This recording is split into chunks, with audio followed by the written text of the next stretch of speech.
morning, student. In the previous class, we have started our chapter 3, our changing earth. And in the previous classes, we have taught about endogenic sources, including volcanoes and earthquakes. Today, we will continue with page number 110, endogenic forces acting over long periods, dystrophic forces. So, let's start. Endogenic forces acting on the surface for long geological periods have created the major landforms on the earth. We have taught now they make major landforms in the on the earth. We have seen that endogenic sources, including lava, earthquake and volcanoes, they make so many changes on the earth. Landforms as a landforms. These forces may be continent building or mountain building forces. It may endogenic sources. How can they change? They change as a landform in continent and as a mountain and as a plateau. So you have already studied about them in your previous class. Let's quickly recollect and extend the knowledge. Vertical tectonic movements. Sometimes endogenic sources became as a vertical tectonic movements and horizontal tectonic movements. Vertical tectonic movements means CV and horizontal means this is the horizontal and this is the vertical. This movement.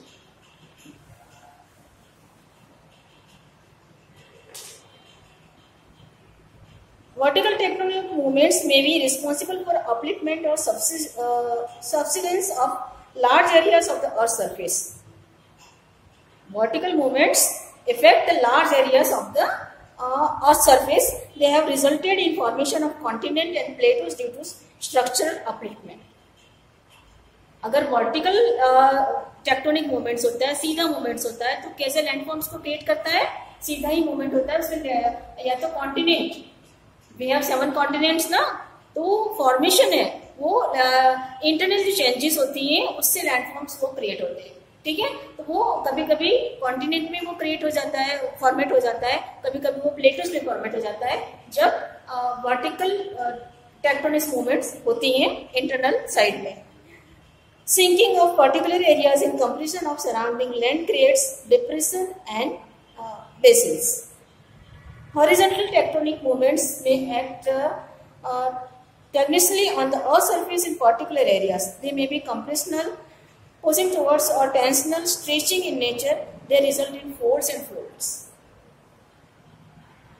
जो horizontal movements होती हैं वो as a fold, कभी-कभी आप देखोगे ना किस तरह की landforms होते हैं, जैसे folded landforms format आपको देखने को मिलते हैं. कभी कभी आप जाओगे, आप प्लेन्स एरिया में कभी जाइए तो आप देखिए कि फोल्डेड एक दूसरे पे चढ़ी हुई टेढ़ी मेढ़ी इस तरह की जो अपलिफ्टमेंट होती है, जो इस तरह की फॉर्मेशंस होती हैं, वो हॉरिजॉन्टल टेक्टोनिक मूवमेंट्स के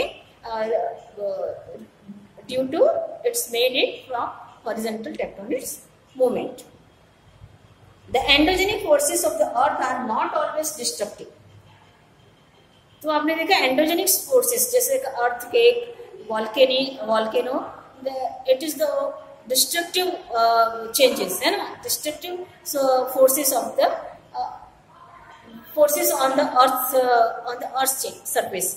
but there is no any always it is destructive for the earth. They give rise to new landforms, volcanic activity in the seas lands to formation of icelands. इसके through नए नए landforms भी create हो रहे हैं, है ना. Earthquakes जो थोड़े से माइनर लेवल पे होते हैं तो वो उतना इफेक्ट नहीं करते हैं. जो हायर लेवल के अर्थक्वेक्स होते हैं, वॉल्केनोज होते हैं, वो डिस्टर्ब कर देते हैं पूरे अपने हमारी लाइफ को भी और हमारी प्रॉपर्टी को भी, है ना. बट जो अदर मूवमेंट्स होते हैं, other tectonic vertical movements and horizontal tectonic movements. इस तरह के जो मूवमेंट्स होते हैं कभी कभी हमेशा डिस्ट्रक्टिव नहीं होते हैं, वो लैंडफॉर्म को क्रिएट करते हैं। जैसे कि वर्टिकल टेक्टोनिक मूवमेंट क्या कॉन्टिनेंट को क्रिएट करता है, एंड हॉरिजेंटल क्या है फोल्डिंग जो होते हैं, छोटे छोटे प्लेटोस, छोटे छोटे फोल्डिंग जो पहाड़ियाँ होती हैं इस तरह से की फोल्ड टाइप की, तो इस तरह की लैंडफॉर्म्स को ये फॉर्मेट करते हैं।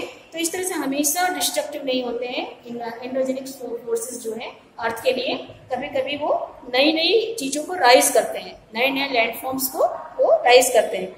Volcanic activity in the seas leads to formation of islands, वो आइलैंड का फॉर्मेशन करते हैं, जो वो बेसिस बनती है ना, वो उसमें क्या वो कहीं कहीं लैंडफॉर्म्स का क्रिएशन करते हैं एज ए कॉन्टिनेंट, तो कहीं कहीं आइलैंड का वो क्रिएशन करते हैं। As some part of denuded, another part is built up. This process continues and maintains the balance on earth.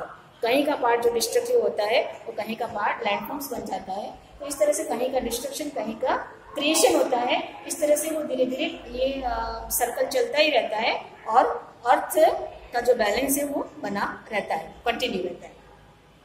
Now today we will discuss about the exogenic forces and its first topic work of river. Exogenic forces means outer side. Outer side forces outer side forces make effects on earth. So what is the outer side sources? We all love to enjoy the beautiful nature wonders. We all love beautiful natures and nature's wonders. The varying landforms on the earth's surface, but do you know that the different landforms on the earth are made, broken down and remain? अलग अलग landforms, जैसे कि हमने अभी endogenic forces में देखा कि जिससे डिस्ट्रक्ट तो होते हैं बट न्यू लैंडफॉर्म्स राइज भी करते हैं, तो वो बार बार डिस्ट्रक्ट होते हैं, बार बार नए लैंडफॉर्म्स बनते रहते हैं।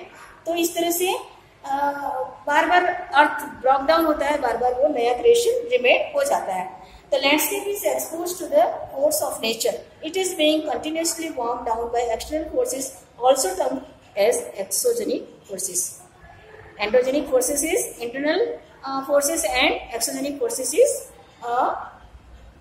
external forces. The two processes which continuously wear down and the rocks of the earth's surface are weathering and erosion. They gradually alter the landscape and create different landforms. है ना, नए नए डिफरेंट लैंडफॉर्म्स क्रिएट होते रहते हैं। Weathering is breaking up the rocks on the earth surface. They are mainly caused by elements of weather like temperature changes. खूब तेज हवाएं चलती हैं, जो वेदर चेंजिंग होती है, वो रॉक्स को वो ब्रेक करके वो लैंडफॉर्म्स पे उसको अर्थ सरफेस पे वो ब्रेक होके आ जाती है, जिससे कि वो किसकी वजह से होता है, मेनली वेदर में जो चेंजेस होती है टेम्परेचर चेंजेस की वजह से होता है। ठीक है। Erosion is wearing down and carrying away of the rocks by the action of running water, glaciers, sea waves और wind. The eroded materials are transported and ultimately deposited by these agents of erosion. The entire process creates the different landforms that we see on the earth. अलग अलग different landforms जो creations होते हैं वो किसकी किसकी वजह से होते हैं, रिवर्स, ग्लेशियर्स, सी वेव्स और winds.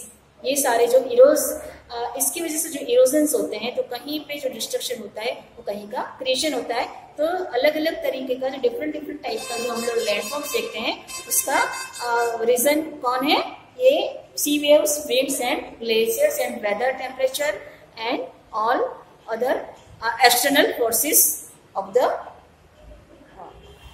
on the earth. The first topic of exogenic forces, work of river. River का क्या काम है, एक्सोजेनिक फोर्सेस जो अर्थ को इफेक्ट करता है, जो अर्थ को चेंज करता है। ठीक है। A river is a natural channel of running water.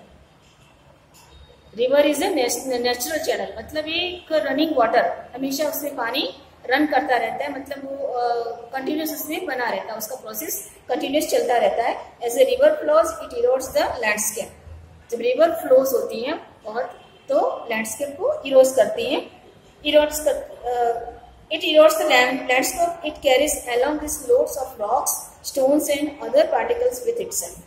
This load scores clears by rubbing the riverbed. In the highlands, the river flows very rapidly. As a result, erosion is faster. High level पे, highland पे reverse बहुत speed में flow करती है, इसलिए वहां पे erosion fast होता है. The river cuts out deep V-shaped valley in the solid rocks of the landscape. Landscape की जो वैलीज होती हैं वी शेप में उसको कट करती हैं.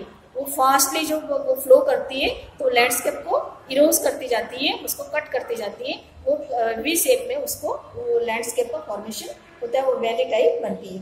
इन the highland when the river jumps over the rocks and borders cannot be easily eroded. Rapids are formed.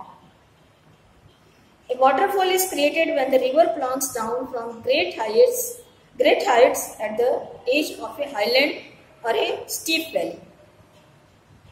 जब एक हाइट पे जो रिवर को प्लंज डाउन, वहां से जब ओवरफ्लो के जब गिरती है तो क्या होता है, वहां से वाटरफॉल आप लोग देखे हो ना. वो क्यों होता है? क्योंकि वहाँ के जो हाइट पे जो रिवर्स है, हाईलैंड्स पे जो रिवर्स है, वो जब ओवरफ्लो होती है वो बहुत रैपिड फ्लो करती है ना, तो इसलिए जब ओवरफ्लो होती है तो वहाँ से वो पानी फ्लो करता है ऊपर से नीचे, तो वो वाटरफॉल नीचे आता है. और when A horizontal band of hard rock with undercut soft rocks below lies on the path of the river. Hard जो रॉक्स होता है वो अंडर कट हो जाता है एंड जो सॉफ्ट रॉक्स होता है वो धीरे धीरे उसके साथ ही बहता चला जाता है. ठीक है. Further downstream tributaries join the main river and its volume increases. The river flows slowly over the plains carving wide valleys. The slow rivers twist, turns and bends over the wide plains forming loops called meanders. तो ये सारी tributaries भी join करती है, main rivers में join होती है and उसके वॉल्यूम को इंक्रीज करती है. उसका जो बहाव होता है, उसका जो फ्लो होता है उसमें और इंक्रीमेंट होता है, मतलब और बढ़ता है वो. And the river flow slowly over the plains carving wide valleys. और प्लेन्स में वो धीरे स्लोली फ्लो करती है. The slow rivers twist, turns and bends over the wide plains. Slow rivers क्या होती है? ट्विस्ट होती है, टर्न्स होती है, बेंड्स वो उड़ती जाती, घूमती फिरती वो जाती है. And forming loops called benders. और वो लूप्स को फॉर्मेट करती है. वो उससे क्या बनता है? बैंड होती है एंड ट्विस्ट होती है, तो इससे लूप्स फॉर्मेट होता है, उसको क्या कहते हैं? बेंडर्स कहते हैं. Continuous erosion and disposition. Erosion and deposition along opposite sides of the meander bring the ends of the loops closer until they nearly join. The main river breaks away and leaves behind a cut-off horseshoe-shaped lake called Oxbow Lake. वो जो cutting वाले lakes जो होते हैं है ना, वो cut करते हुए जो फ्लो करते करते ट्विस्ट होते हुए जाती है, बेंड होते हुए जो रिवर्स फ्लो करती है, वो क्या करती है? वो उसको रॉक्स को रिवर्स को ब्रेक करते हुए जाती है और उसको कट ऑफ करती जाती है. जो फ्लो जो लैंड फॉर्म्स होते हैं वो किस तरह का जो उसमें से जो फ्लो होता है वाटर का, उसमें क्या होता है? जो वाटर फ्लो होता है वो कौन सा शेप बनाता है? हॉर्सशू शेप बनाता है. एंड उसको फिर क्या कहते हैं? And it's called oxbow lake.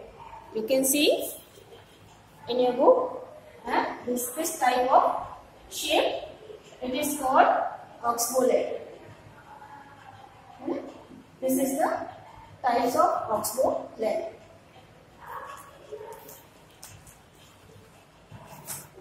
Due to increase in volume, sometimes the river overflow its banks, flooding and surrounding areas. जब बहुत ज्यादा ओवरफ्लो हो जाता है तो कभी कभी वो फ्लडिंग का रूप ले लेता. फ्लड मीन्स बाढ़ जो होती है ना, उसका भी आसपास के एरिया को फ्लड्स में कन्वर्ट कर देता है. Fine sediments of silt and clay are deposit along its bank by the flood water, है ना.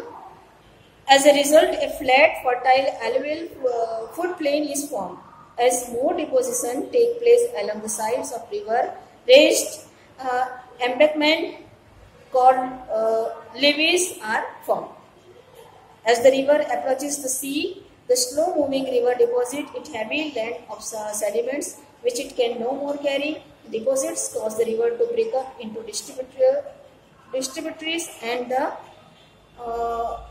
braided channels. A triangular piece of land is formed at the mouth of the river due to deposition. It is called a delta.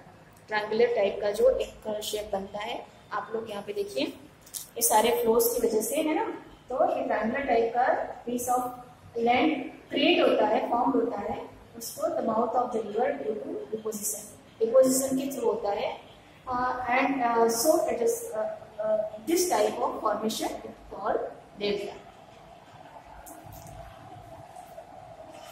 So today's our topic is over.